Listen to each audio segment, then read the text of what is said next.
Pedro, muito obrigado. Só naquela hora ali da UDN, né? Acho que era o Juarez Távora, né? Que Juarez foi o Távora. terceiro, depois Perfeito. do Brigadeiro, né? Do Eduardo Gomes, foi o terceiro em 55, né? Em E ele que 55. estava naquela foto clássica ali da coluna Prestes, da coluna Miguel Costa Prestes, né? Sentado bem pertinho ali do Prestes, né? Aquela figura, né? Que vai se tornar de importância ali. Então, camarada, Então, temos algumas perguntas. Oi? Pois não, Pedro. não, tem um aspecto interessante que também a gente deve olhar, pensando nessa coisa da longa afirmação. Nessas três eleições, com o Brigadeiro Eduardo Gomes e o Juarez Távora, o coeficiente eleitoral que eles têm nas três eleições é de cerca de 30%. Um é 31%, o outro 30%, o outro 29%. Acho que o Juarez Távora é 29%. Então, vocês vejam, quando que eles conseguem aumentar isso e chegar numa maioria para eleger alguém? Com o Jânio Quadros, que era uma figura muito parecida com o Bolsonaro, de certa forma.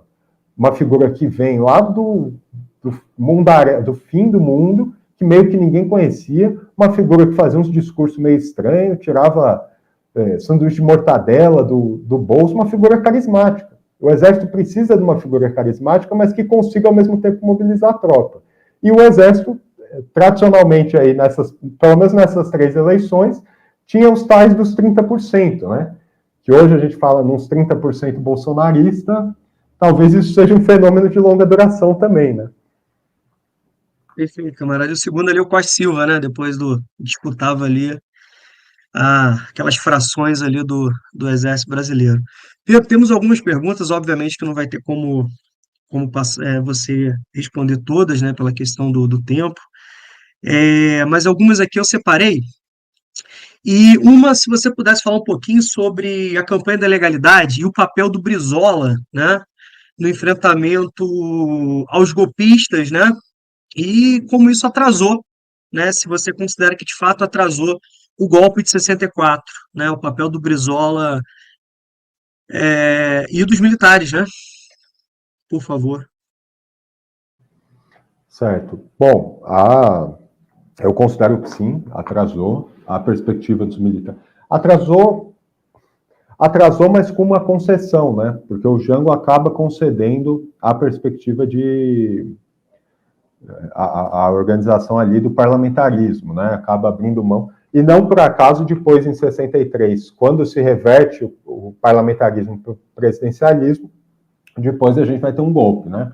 Mas sim, a campanha da legalidade atrasou, e eu acho que tem uma coisa importante na campanha da legalidade. Se a gente olhar para a longa história dos conflitos internos no Brasil, dos quais participou o Exército, então a gente pode olhar aí a Canudos, a Contestado, enfim, todas essas rebeliões em que o Exército ali vai reprimir, a gente percebe que o Exército tem muita dificuldade nesse combate. Não é um combate tranquilo para eles. Apesar deles serem mais fortes, etc., em Canudos são várias e várias e várias e várias expedições e os caras não conseguem. E veja, Canudos é uma organização ali, desculpe, as pessoas numa situação completamente degradante, assim, do ponto de vista de arma, muito, sabe, é o nosso Vietnãzinho aqui, assim, o pessoal lutando, às vezes a pedra, sabe, tem expedição que os caras perdem pouquíssimas armas do lado de Canudos, e perdem. E eu acho que, se a gente olhar para os golpes no Brasil, os golpes, para todos os golpes que passaram, uma característica dos golpes que realmente passaram, que conseguiram, enfim, criar um novo bloco no poder, reorganizar a situação política, etc., todos eles têm uma coisa em comum: não houve resistência no momento do golpe. E eu acho que a campanha da legalidade é muito importante nesse sentido, porque, veja, com menos forças, você organiza os civis, o Brizola consegue fazer um enfrentamento do exército, fracionar o exército, inclusive, em função disso, porque o exército tem essa característica de querer, assim, ele não quer disputar a bola, ele quer bola no pé, entendeu? Quando eles começam a fazer as ameaças golpistas e não há resistência, eles ganham o jogo. Não tem. É óbvio, eles não vão se conter, eles avançam.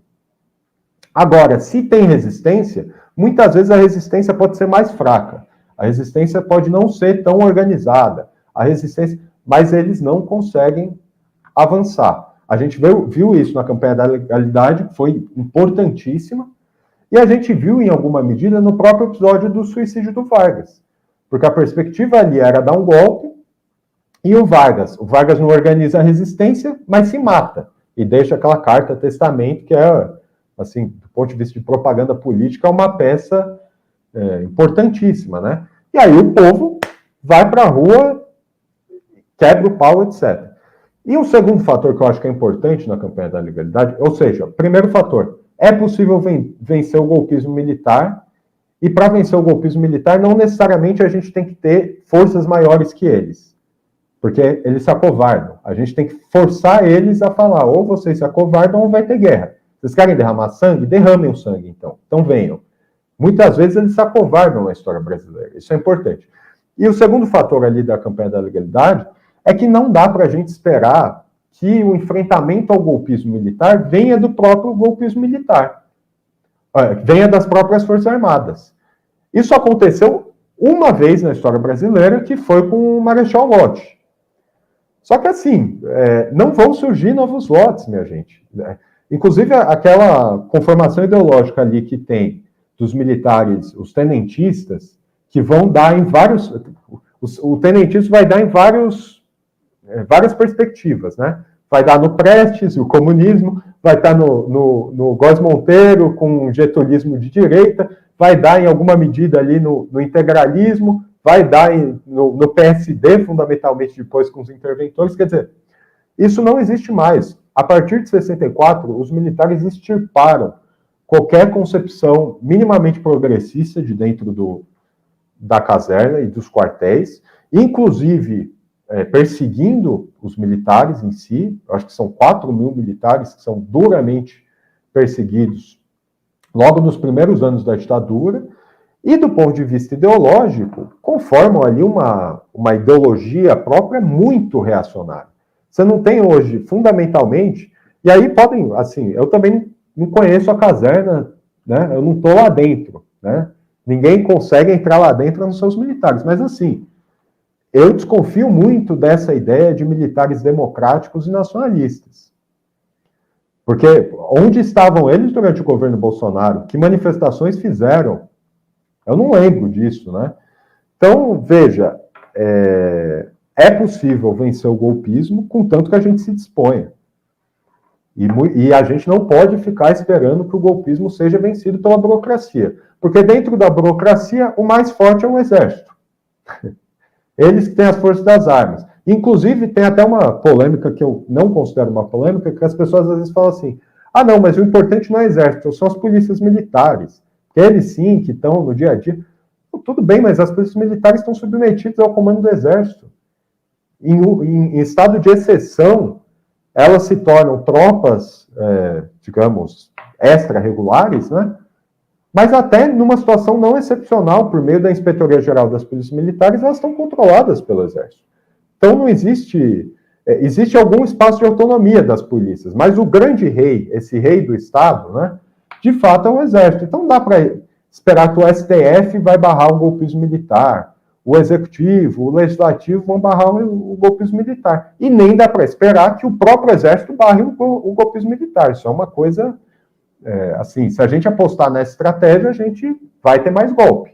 O que dá para fazer é manter a organização popular, manter essa visão, essa preocupação com a questão do golpismo, já que ele se manifestou tantas vezes, afinal, na nossa história, e estar preparado para reagir na eventualidade de um golpe, no momento do golpe. É importante que seja como fez Brizola. Não, com golpe se movendo, mas com golpe ainda não no poder. Porque uma vez no poder, aí já era. Você tem que fracionar a burocracia e fracionar, tanto quanto for possível, o exército. Só que para fazer isso, você tem que enfrentar, tem que demonstrar força, né?